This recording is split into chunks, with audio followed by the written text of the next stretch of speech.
Fala galera, bom dia, boa tarde, boa noite, dependendo da hora que você está aí assistindo a gente. Subindo mais um vídeo aqui do nosso canal, Fora da Caverna, né?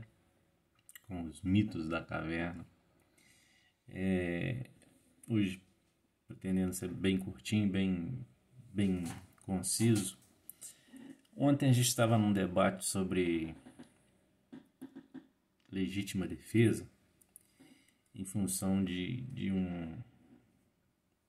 uma tentativa de roubo que aconteceu aqui em Muriaé, e um policial civil reagiu e nessa reação ele acabou matando o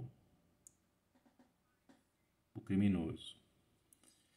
E aí os meninos falando até que ponto que era legítima defesa, até que ponto que não era e tal. Isso aí é coisa para advogado, para juiz, é do processo lá. Eu não vou entrar nesse mérito, tá? Tenho as minhas convicções, mas não me cabe aqui fazer juízo de valor em função disso. Mas no nosso debate, veio à cabeça a divergência entre o que a gente acredita e o que a gente pratica. Dois meninos muito bons, amigos meus da minha sala, um falando que era legítima defesa, o outro falando que não era e tal, isso, aquilo e tal. Peguei e fui procurar um livrinho, Como se faz o processo, do Francisco Carnelucci, e ele monta aqui, né, no seu livro, um livro bem fininho, bem tranquilo de ler. Ele monta aqui as fases do processo e como se dão.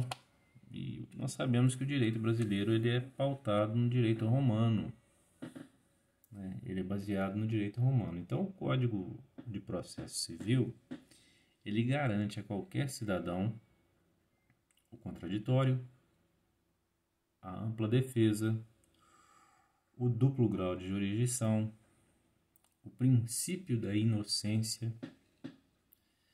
Ele garante também o princípio da publicidade, o processo tem que ser público, né? Exceto nos casos lá da justiça. E aí um pensamento me veio à cabeça, porque ontem, curiosamente, exatamente na data de ontem, né, sexta-feira da Paixão, foi o dia do julgamento mais vergonhoso que a gente tem notícia, né? Que a gente tem ideia que é o julgamento de Jesus Cristo. E aí, mais uma vez, eu peço vênia aos colegas para dizer da minha fé, do que eu acredito. Eu sou cristão, e quando eu penso direito barra cristianismo, para mim não resta dúvida.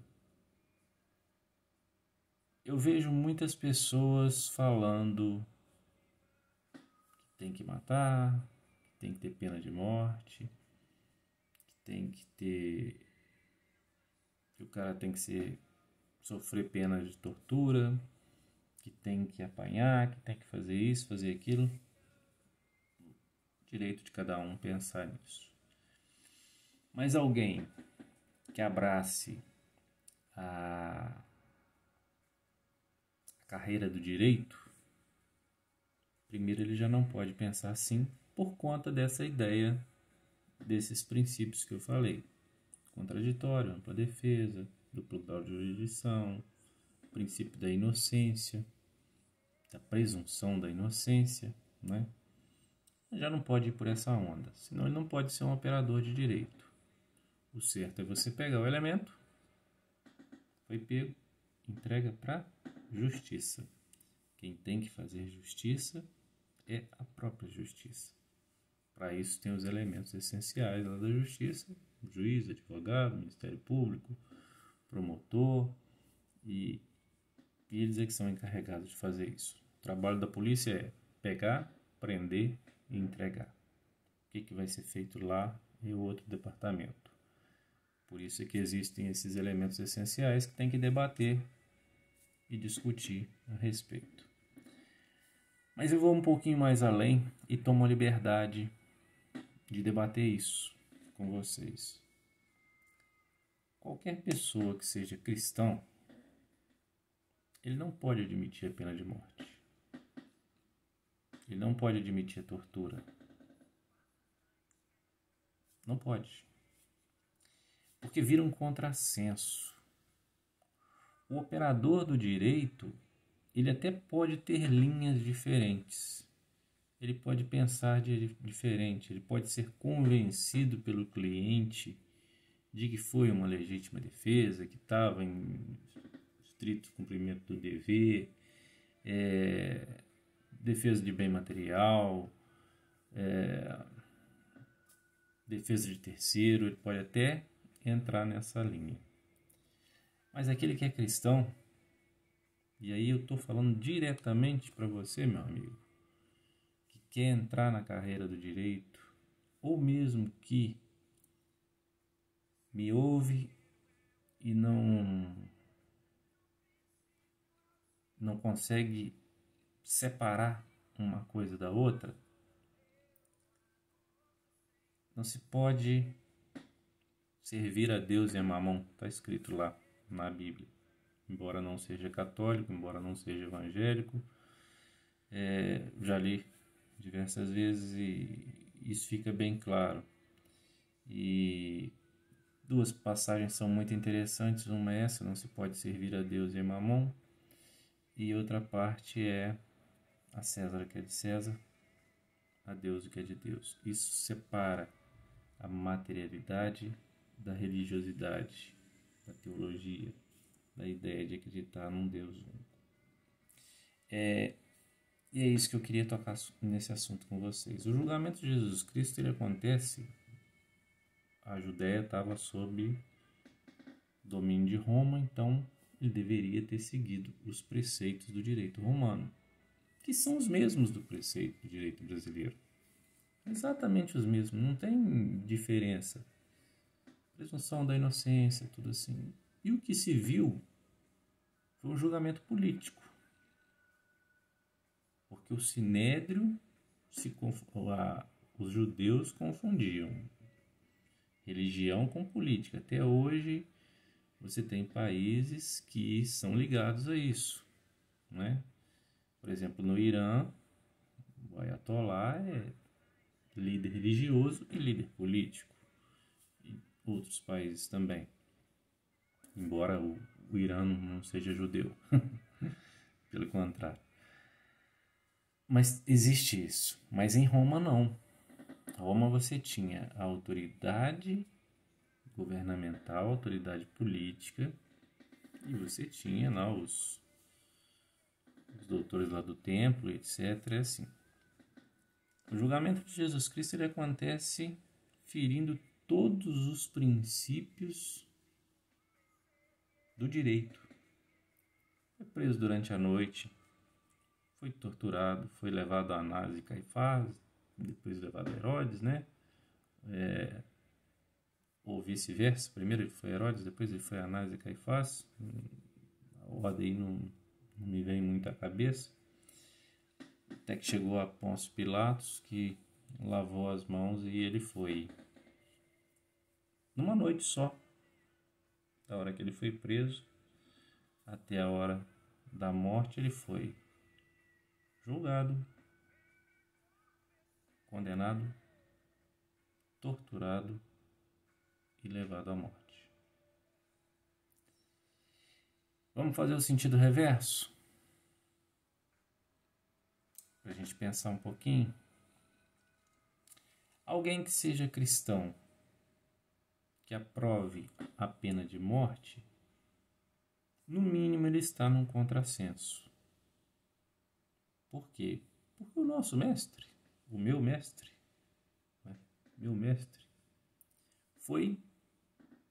era inocente e passou por esse processo de um rito sumaríssimo, né? Entre a prisão e a morte foram ali 12, 15 horas, se muito. Eu não posso acreditar que isso está certo, porque não está. Ele era inocente, não teve direito a advogado, embora Nicodemos e José de Arimateia tenham tentado defendê-lo. Ele rapidamente foi condenado e morto e pronto. E acabou a história. Vamos fazer o sentido inverso, só para a gente pensar um pouco? Alguém que seja cristão e queira abraçar a carreira do direito, pode pensar menos ainda nisso. Porque o nosso direito, o direito brasileiro, ele só admite a pena de morte em casos de guerra. Ele não admite tortura. Ele não admite julgamento em rito sumaríssimo. Ele tem que seguir o processo naturalmente. Por isso que muitas vezes ele demora. Porque aí tem o julgamento, aí tem a ampla defesa, tem direito a recurso, tem direito a aquilo tudo outro. Então, para você, meu amigo, que quer abraçar a carreira do direito, que quer partir nessa linha, e especialmente que é cristão, para de falar na pena de morte. Para de falar que bandido tem que apanhar, que tem que ser torturado, que tem que fazer isso, fazer aquilo. E aí alguém vai dizer assim: ah, Rodrigo, você está falando isso porque você está tranquilo aí, sossegado. Olha, minha casa já foi invadida, acho que 6 vezes. 6 vezes, se eu não estou enganado. Tenho parente assassinado, meu avô foi assassinado. Tem outros parentes também, que tem um primo que foi assassinado. Já passei por isso. E não muda a minha opinião. Quem oferece a vida, na minha crença, é Deus. Quem tira a vida, na minha crença, é Deus. E o dia que eu for um operador do direito, pode ter certeza. Pena de morte, tortura, maus tratos, não farão parte da minha linha de defesa, nem para o pior criminoso. Porque no fim quem paga é a sociedade. No fim, quem acredita na pena de morte, quem leva em conta que bandido tem que morrer, que tem que fazer isso, fazer aquilo, está colocando nos ombros da sociedade um peso que não é da sociedade. E aí eu vou aproveitar, eu estou falando de Cataguases, esse vídeo pode percorrer o Brasil. Há pouco tempo nós tivemos uma morte trágica aqui de uma garota, uma linda garota, uma situação terrível. E na mesma hora tem que pegar, tem que matar, tem que fazer isso, tem que fazer aquilo e tal. Acabou que o cara se suicidou lá no presídio. A notícia que chegou foi de suicídio pra gente. Aí eu pergunto, e deixo para cada um analisar, foi feita justiça? Não. Na minha opinião, não. Porque o cara foi preso e levado ao presídio. E lá, em menos de 3 dias, ele suicidou. Ele não foi penalizado em nada. Ah, perdeu a vida. Tá. Ele não tinha que ter perdido a vida. Ele tinha que ter ficado vivo para cumprir a pena do crime hediondo que ele cometeu.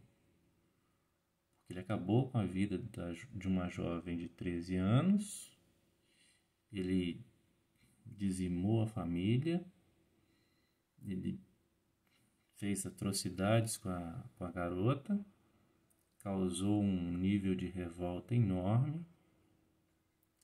E agora o peso está sobre a sociedade, porque se aparece um sobrinho, um primo, um parente, uma coisa assim, para processar o Estado, ou mesmo os direitos humanos, né? Que eu não sou muito afeito, mas existem e estão aí para defender quem eles acham que devem defender. Processo o Estado. porque ele estava sob a tutela do Estado quando se suicidou, quando morreu. Ele foi entregue ao Estado. E é dever do Estado zelar pelo prisioneiro. É dever do Estado. Isso, até o julgamento, então, nada pode acontecer com ele. Por quê? Por causa do princípio da presunção da inocência. Até que ele seja julgado e condenado, e tenha direito a um recurso, se for o caso, dependendo da pena. Tem casos até que o cara responde em liberdade, ainda primário, não oferece risco, etc, etc, etc. Tá tranquilo para ele. Tá errado, Rodrigo. Não vou entrar nesse mérito. Entro no mérito, sim. Pena de morte, nunca. Tortura, jamais. Jamais. Uma pessoa, eu só de pensar em tortura, me arrepio os cabelos que eu não tenho, porque apanhar é muito ruim. E apanhar é ruim em todos os sentidos. Para quem assiste, é impossível acreditar que alguém sinta gozo, sinta prazer em ver alguém apanhando. Qualquer ser humano normal que vê alguém numa situação sendo reduzido dessa forma, ele não pode achar normal, não pode achar legal aquilo, não pode achar bonito, não pode rir. Tem que intervir e fazer a devida separação. Matar, então, vamos deixar de lado. Mas quando você executa um criminoso de maneira simples, né? Voltando ao caso de Muriaé, o cara tentou roubar, pelo que está sendo dito, mas a vítima era um policial militar, e quando entraram em luta corporal, quando o cara estava fugindo, o policial atirou e chegou na janela do carro e disparou a queima-roupa. Estava movido por forte emoção, estava isso, estava aquilo. Não vou entrar no mérito de novo, ainda nem formado em direito eu sou. Estou caminhando para isso. Mas eu queria chamar a atenção para cima disso. Para a gente mudar um pouquinho esse pensamento de justiça com as próprias mãos. Eu vejo pessoas das mais diversas religiões, e aí das religiões cristãs que a gente tem aqui por perto aqui no Brasil, temos diversas, né? Mas catolicismo e protestantismo são as maiores, mas tem espírita, tem todas diversas outras religiões. E as pessoas sempre que acontece alguma coisa assim, matou, tinha que matar, estava roubando, é bandido, é isso, é aquilo. Não, gente. Nosso mestre, o nosso Senhor, foi morto, foi preso, torturado, julgado, condenado, crucificado e morto num julgamento absolutamente injusto, sendo inocente, porque não teve o direito ao devido processo legal. Quem é operador de direito pode menos ainda. Quem é operador de direito não deve fazer isso, porque tem que ter o processo legal. E quem é operador do direito e cristão, aí é que não pode mesmo. Aí é que zerou. Porque ele tem que exercer a profissão dele em cima de como se faz um processo, de como circula o processo, quais são as fases desse processo e mais, exercer com o coração. Porque onde você coloca o seu tesouro, ali você coloca o seu coração. Não se esqueçam disso. Pena de morte, jamais. Vamos defender a vida. A vida é o que importa. Ainda mais nesse momento de pandemia mundial. onde o mundo luta onde a maioria de nós luta para sobreviver. Nós não sabemos o que esse inimigo galopante que atravessa as ruas ali está planejando para a gente. Estamos em quarentena, muita gente escapando, mas a recomendação da OMS, do Ministério da Saúde é: se pode ficar em casa, fique em casa. É o momento de defender a vida. Se nós estamos lutando para defender a nossa vida, nós temos que defender também a vida do nosso semelhante. Não pode, em hipótese alguma, perder isso de vista. Isso tem que estar no nosso horizonte. A vida é o bem mais importante. A vida vale mais do que um celular, a vida vale mais do que um carro, a vida vale mais do que uma carteira, a vida vale mais do que qualquer coisa. Legítima defesa é em extremo caso de necessidade, onde a sua vida é realmente atacada, onde a vida de um terceiro está imposta ao perigo. Para defender bem, para defender isso, para defender aquilo, na minha modesta opinião, não cabe legítima defesa. Ainda mais se o elemento já se desvencilhou, se já passou o instante crime ali. A gente tem que quebrar essa cultura. Vamos defender a nossa vida. Se puder, fique em casa, relaxadinho, de boa, quarentena vai passar, esse mal todo vai passar, mas vamos pensar nisso. Pena de morte não, tortura não, julgamento acelerado não, julgamento de cabeça também não. Não é assim que se vive. Não é esse o mundo que a gente quer pra gente. A gente quer um mundo melhor, onde possamos viver bem com os nossos semelhantes, em paz, e que tenhamos uma sociedade plena de harmonia, tá? Grande abraço. Quem quiser, inscreve lá no canal, ativa o sininho. Sempre que a gente fizer um vídeo interessante, vai aparecer notificação para vocês. E os mitos da caverna estão aí. Sempre falando de um jeito diferente, trazendo alguma coisa legal para vocês, para a gente especialmente exercitar o cérebro e pensar a respeito. Aqui ninguém é dono da verdade, aqui todos somos iguais, não há vaidade nesse grupo, todos nós trabalhamos juntos, tá? Grande abraço!